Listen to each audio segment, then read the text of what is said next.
Ja.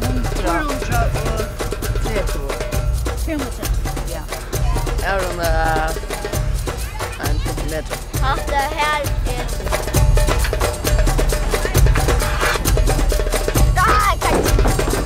Hvordan gikk du, Ronne? Ronne, man kjører ned 60 meter.